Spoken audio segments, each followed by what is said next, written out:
What up, guys? Welcome to the Son of Wonder. Loki Season 2, Episode 2 has dropped, so let's conversationalize.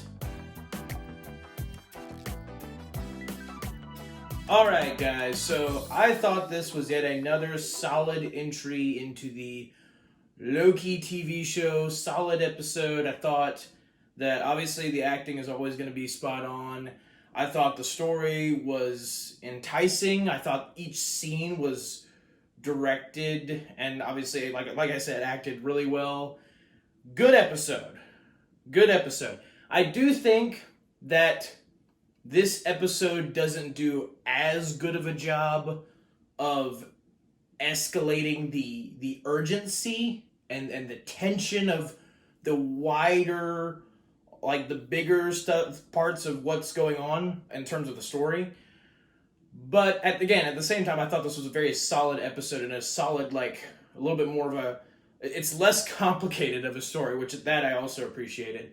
So I will say this episode does have a little bit more language than the last episode did. I'm not a big fan of language, so if you guys have kids, just be mindful. But anyway, moving on.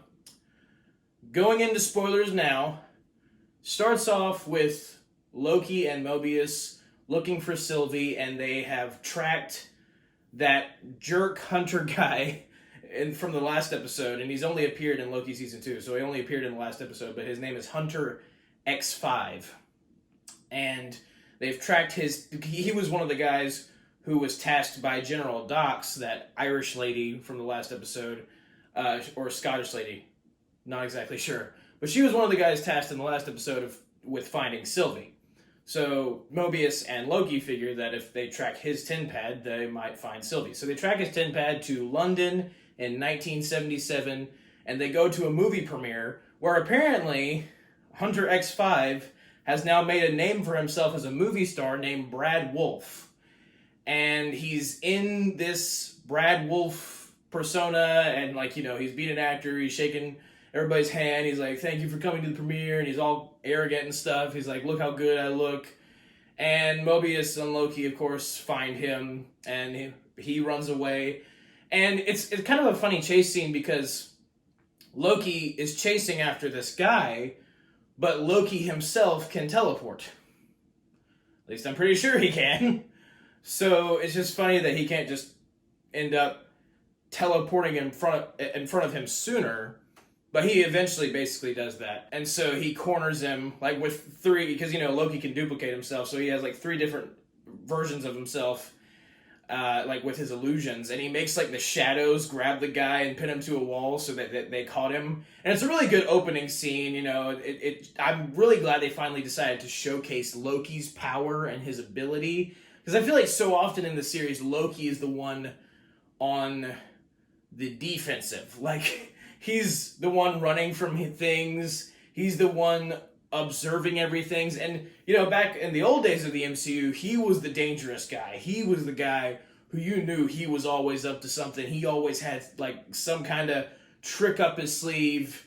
And, nobody knew what he was thinking. He was the villain, But, in this series, and this is from Season 1 as well, he's sort of just since he's been tossed into this new world, he's the protagonist now, but he also just doesn't know anything about what's going on from the beginning of this series. Finds more out about it along the way, but again, it's nice to see him take charge a little bit in this episode, especially in the opening, with him kind of being his old self in terms of, like, getting the better of somebody and being able to track them down instead of being the one who's being chased. So that was really cool. But we move on with the rest of the episode, and they bring Brad Wolfe, Hunter X5, back to the TVA, and they need to interrogate Hunter X5 and make him tell them, where is Sylvie? Because they still think that he knows something. He knows something about where Sylvie is. We know where Sylvie is from the post-credit scene of the last episode. She's in 1982 at a McDonald's. We know that where she is, but Loki and Mobius and the rest of the TVA don't. And so they think that Hunter X5 does. And so that's like the main core of the episode. In fact, the episode is actually titled Breaking Brad, which is, of course is a play on the TV show Breaking Bad.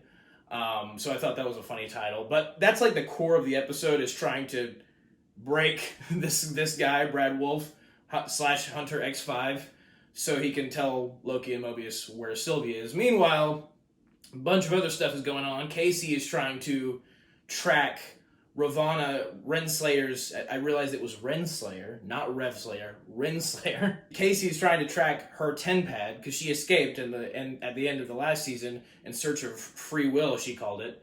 And so he's trying to track her 10-pad.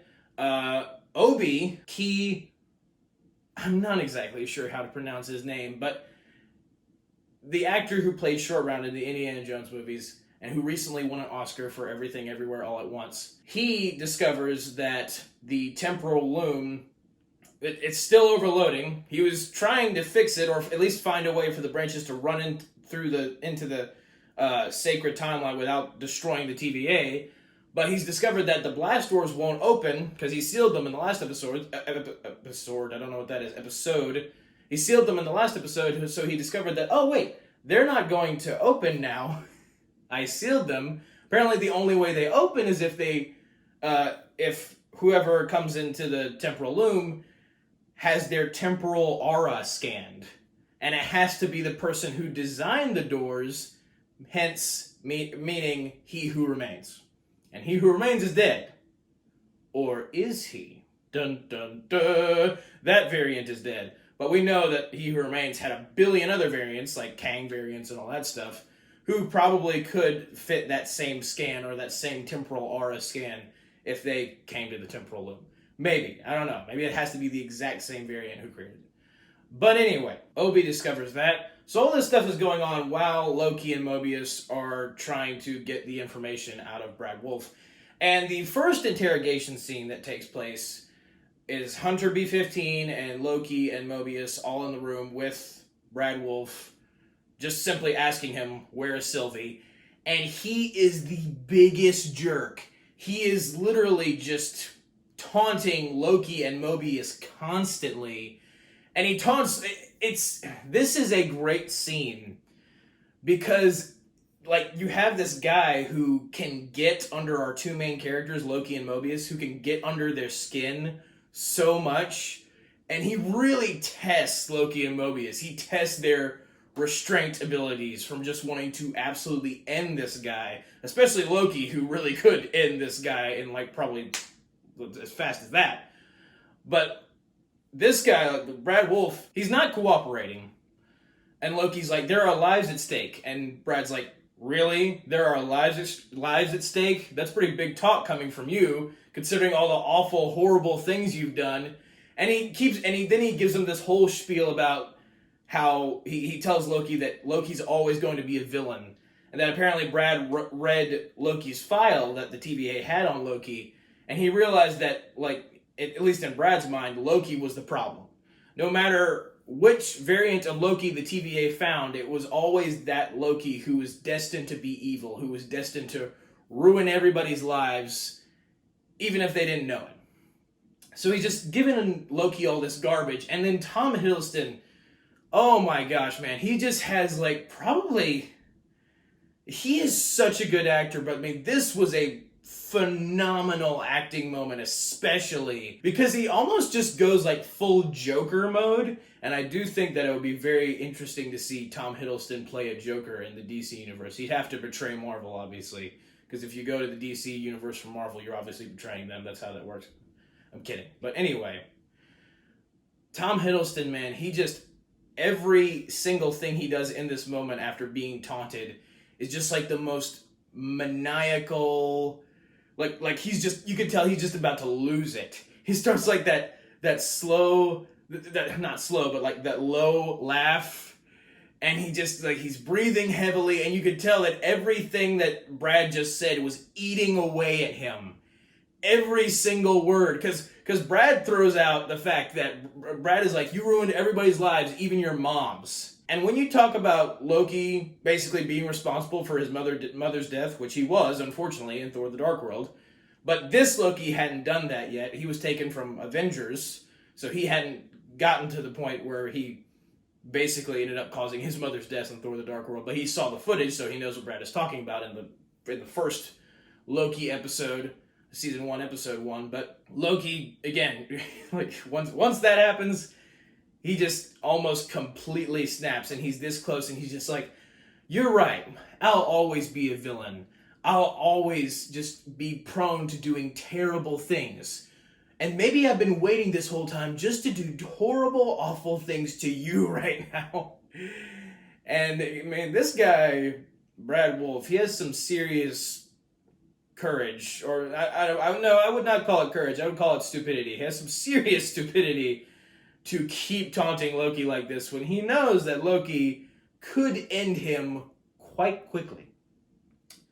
Then Mobius breaks it up, and then Brad starts taunting Mobius, being like, "Dude, the TVA isn't real. Why haven't you found where you belong on the timeline yet?" Because Brad's making the case like, "Oh, I was just going back to my life in the sacred timeline. Because we all had lives on the sacred timeline at some point. We were all kidnapped by He Who Remains and taken here to the TVA to work for him unwillingly. And I had a life there, and I was just going back to that. Why haven't you gone back to it, Mobius? And because you haven't, you're nothing. You're nothing. You're nothing. You're nothing." And he keeps saying that, and then Mobius just slaps him. Which, it was funny. Loki almost lost his cool, but didn't lose it completely.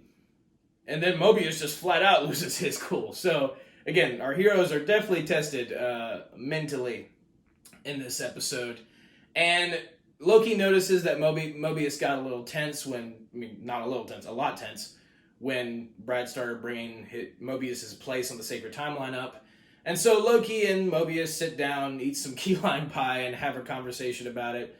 And Loki does bring up the fact, he's like, "Why haven't you gone or looked back at the life you had on the sacred timeline? Why doesn't it seem to interest you at all now that you know that all of this is a lie? Like, this is not who you were meant to be, or where you were meant to be, rather." And Mobius basically, he gives a very interesting answer, and I think it's a very well-written answer for his character. I appreciated that they kind of went the extra step here to make it not just as simple as, "Oh, well, I don't want to go, my place is here," and all that. Or, "Oh, I don't want to go because I'm afraid something bad might happen." Because Loki brings that up. He's like, "Oh, well, you probably don't want to go because you're afraid your life might have been bad on the sacred timeline." And Mobius is like, no, bad. If it was bad, I can handle that. I'm afraid that it's good. Which is a very interesting idea. The thought of, like, Mobius doesn't want to go back to see what the kind of life he had on the sacred timeline, because if it is, in fact, a really good life, then he'll just spend the rest of his moments in the TVA worrying about that and thinking about that and regretting the fact that he's not living that life that he had. And it's a very compelling and interesting concept that they brought into this show with his character. And I felt like that was particularly good writing. Where is this, though? Where is this in the rest of the Marvel spectrum in the past year? Where is this? I mean, a lot of people liked Guardians of the Galaxy 3, but that was a James Gunn thing.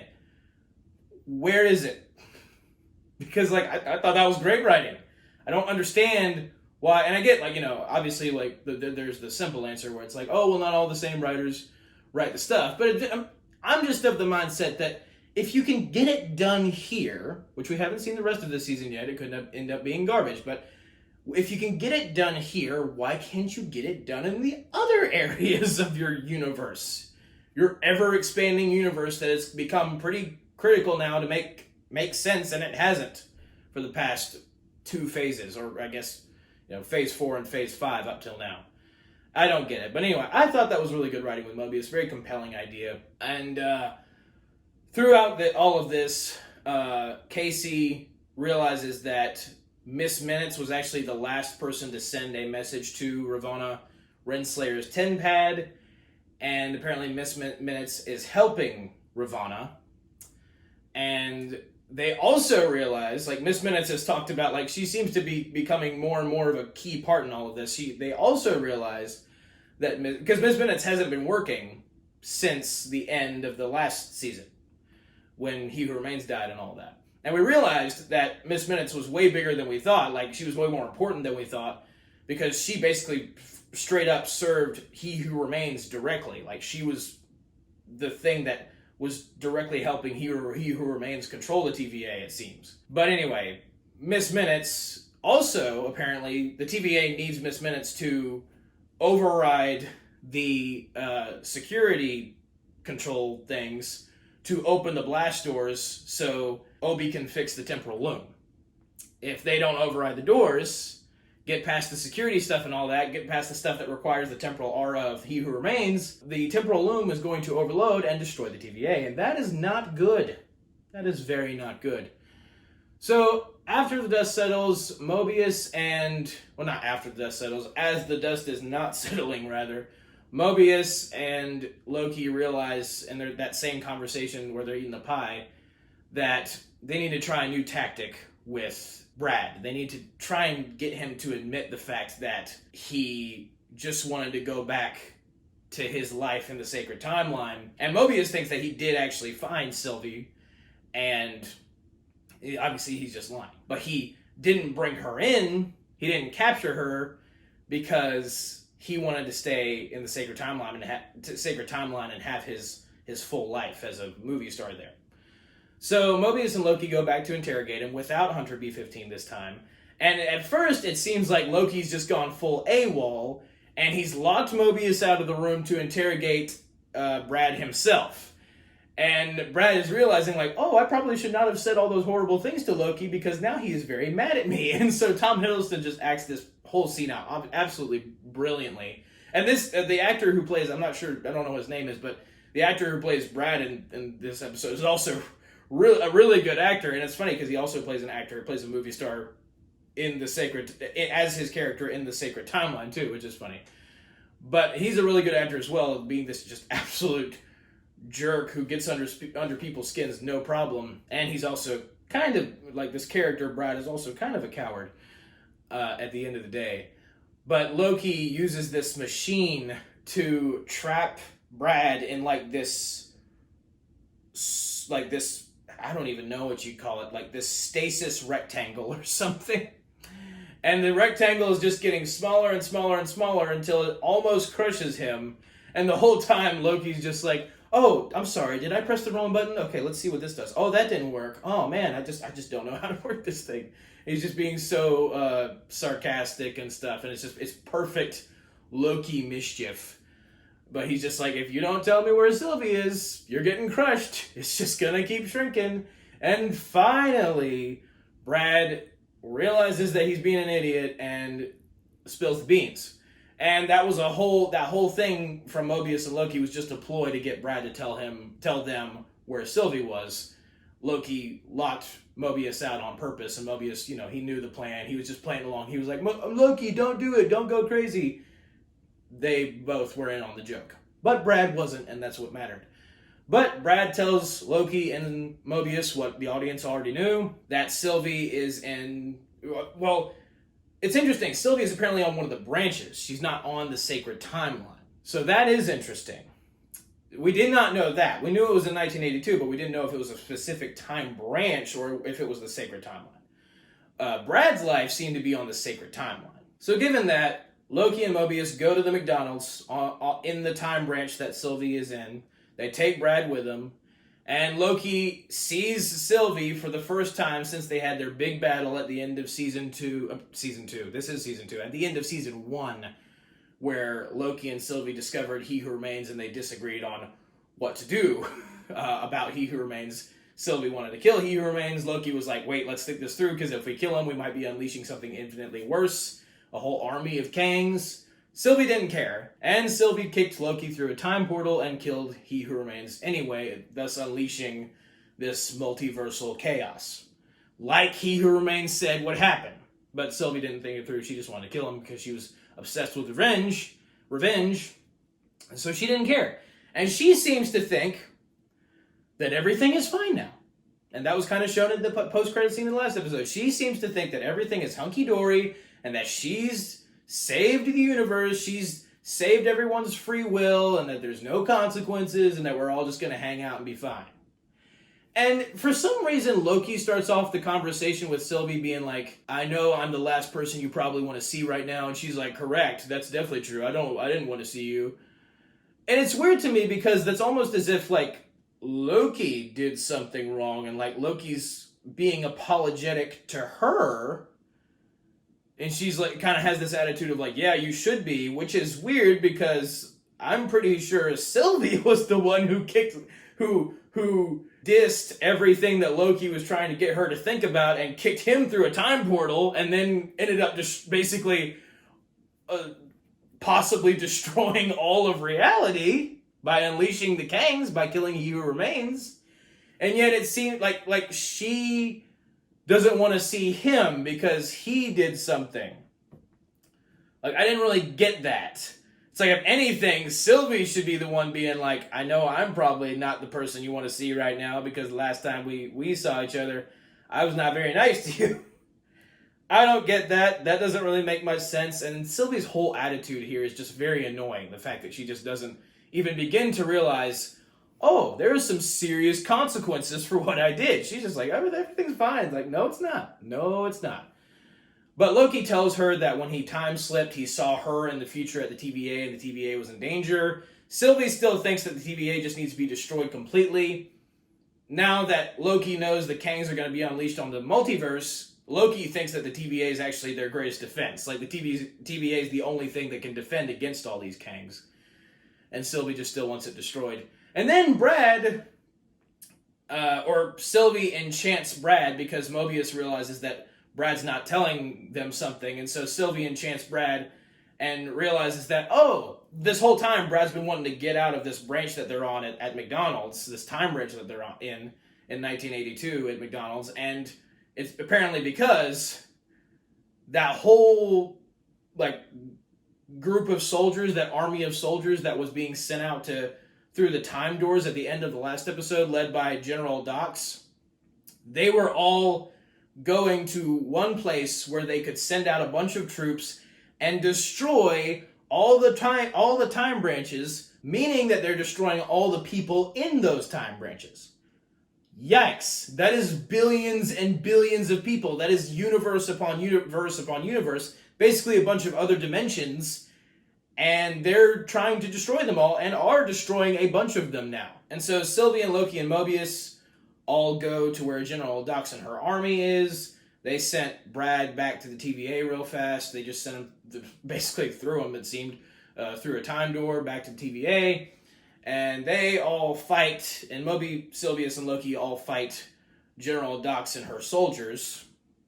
And General Dox was still able to send out a bunch of soldiers to place bombs in all these time branches, and that's why Brad wanted to leave that one time branch that they were in at McDonald's, because he thought that time branch was also going to get blown up. So General Dox is destroying all these timelines, and they defeat her pretty easily. It's not really that big of a battle. It's like just Loki and Sylvie combine their power to just wipe out the controls that General Dox is using to destroy all these different branches.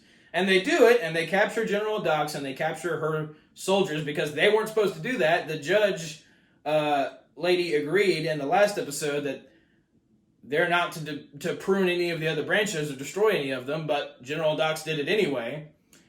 And so once Mobius, Sylvie, and Loki get back to the TVA, the damage has already been done, and there are a ton of branches that have been wiped out. And Hunter B-15 just stands there staring at the screen, and they all are. And the scene does a really good job of evoking like the weight of what's really going on, because it's easy to just kind of see the branches like disappearing on the screen and being like, oh, they just look like branches disappearing. But it's harder to think about the fact that, oh, those are all timelines. Not the sacred timeline, but still timelines with a bunch of like billions and billions and billions and billions of individuals living other lives in those timelines that are being eradicated, that are being completely annihilated, completely destroyed. And they're all just devastated. And now Sylvie is like extra mad at Loki because Loki tried to make the case that the TVA was going to defend against this kind of mess. And Sylvie's like, well, I guess not, because the TVA just destroyed, or members of the TVA just destroyed a bunch of those branches, and the main TVA couldn't do anything about it. Loki says, like, we really couldn't do anything to stop that. But Sylvie's like, whatever, and then she just walks back to her own timeline, which was not destroyed, conveniently, back to McDonald's through a time door. And so that's the note that Loki and Mobius end on. That kind of devastation. They also, Casey, in the midst of all that, realizes that he locates Ravonna. He locates Ravonna's 10 pad, at least. He's able to find her on a specific... It looks like she's on a specific time branch. One that, I guess, wasn't destroyed. Because not all of the time branches were destroyed. Just some of them were destroyed. Or a lot of them were.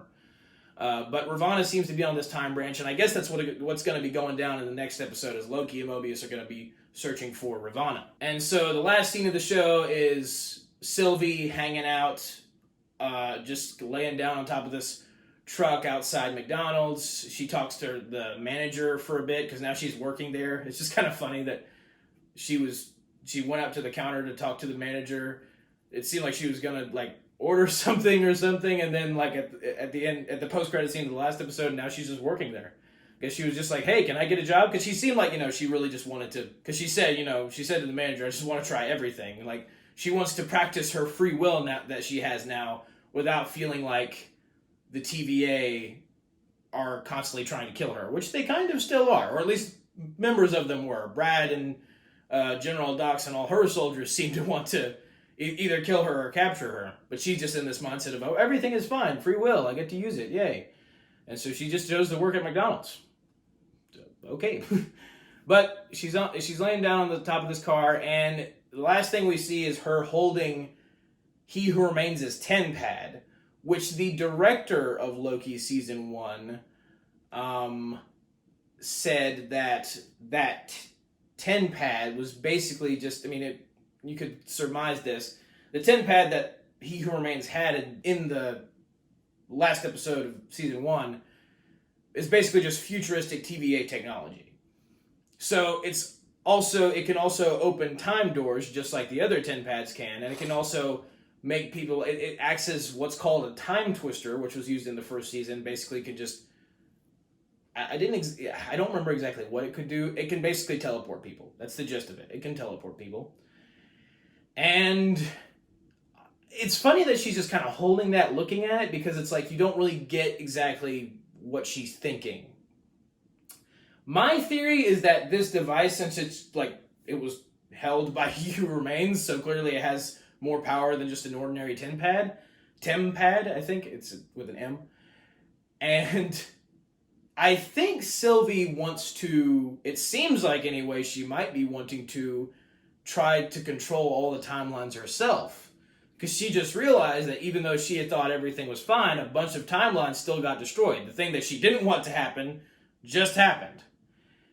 And in a large scale scenario. And so I wonder if the offer that He Who Remains offered her, and Loki, but her, as well, at the end of the last season, if she's gonna kind of inadvertently eventually accept that offer and take He Who Remains' place, or at least try to. Which would be very poetic, it would be very ironic that the guy that she was trying to kill the whole time, that she hated because he was trying to control all these timelines and keep everything, or at least in his own way that he believed, keep everything in check, she might actually end up becoming him, or taking his place, or again, and try to anyway, becoming the very thing that she wanted to destroy, just like Obi-Wan said to Anakin. Until now you have become the very thing you swore to destroy. In Revenge of the Sith, that's important. But anyway, that's the end of the episode. And again, I thought the episode itself was really, again, enticing, good. I think the problem is you feel the presence and the danger of Kang way more in the last episode. And that's what you're supposed to feel in this season, is with that insane setup they had at the end of the last season. It's okay, He Who Remains is okay, if you kill me, all the Kangs will be unleashed. And you feel that tension in the last episode because Loki's just in constant fear of that. And you feel that sense of urgency, and then you get to this episode and it's we still definitely have tension, we still definitely have urgency, but it's all about finding Sylvie and the urgency in terms of a bunch of Kangs might pop up and destroy the multiverse, that's not really the main focus anymore. It's just like, if there are too many moments where it just kind of feels like, oh, we have plenty of time, we'll be good. I mean, we're on a clock, but we're not on like that high speed of a clock. And I really wish they would have just continued the Kang tension specifically. I hope we can get back on that in the next episode. I mean, I get that you probably should maybe slow down at a few moments to establish some character like they did with Mobius in this episode, but at the same time, I do think you got to keep a certain pace for the whole season to really emphasize the tension and the suspense of like, oh, Kang, or like 1,000 billion Kangs. I don't know what 1,000 billion is. I don't think that's a number, but 1,000 billion Kangs are coming, and they're coming now. We better be ready. I wish I felt that more. It's also weird to me that they decided to spend most of the episode. It was great. Like, the scenes themselves were really good and really well done. It's just strange to me that they decided to spend a lot of the time of this episode on just an interrogation that was just for finding Sylvie. I feel like they could have done that whole plot line quicker, again, to like keep the pace of things and not feel like you're kind of slowing down a little bit too much when like the fate of the multiverse is at stake. And if this was like a 12 episode season, or like, you know, even more, maybe more than that, like a normal TV show, I think this episode would fit better. But because it's only 6 episodes, you only have so much time to do so many things. And again, it's just kind of odd that they spent so much of it on an interrogation. I loved the episode. I thought the actual episode was great, and the story was really good, and the scenes are really well done. I just think that's oddly placed in a season like this. But I could get to the end of this and be like, hey, that actually worked really well. That fit for the story they were trying to tell. It worked really nicely. But we'll see. I am into this show, or this season so far. I'm into it. I'm not really mixed on it. I'm you know, even though I have like criticisms that I, you know, just conveyed, they're not like huge criticisms. So, you know, we'll see. I just don't trust Marvel. Like, my trust for Marvel is gone. For the MCU specifically. It's gone. Completely gone. So, like, and I thought the same thing about Ahsoka in relation to Star Wars. Like, I loved Ahsoka, but one good show does not save a universe. And even if this rest of the season is great, I'm not going to say, hey, that saved the MCU, because one good season does not save a whole universe. One good season does not do that. You need consistently good projects in order for me to believe that changes are being made. But until then, until that happens, if we just keep going with, and this goes for DC, this goes for Star Wars, this goes for MCU, if we just keep going, bad project, good project, bad project, good project, and that cycle continues, it's still, each universe is still going to be in shambles. But I hope and pray that does not happen. I have faith that my Lord and Savior Jesus Christ, because he does care about these things. He cares about these things because he cares about what his people see and the things that they care about. So if his people are watching shows like this, because a lot of Christians do watch shows like this, he's concerned about the fact that, oh, I want this stuff to be good. I want it to teach good lessons, you know, biblical lessons. I want this stuff to be good. So he's going to be concerned about doing that. And I'm praying to the Lord that things will change overall for each of these universes. But I liked Loki Season 2. Let me know what you thought about it down in the comments below. Don't forget to subscribe and hit that like button. And thank you guys for watching. Have a very blessed day. May the Lord be with you. May the Force be with you. Goodbye. And that's a wrap.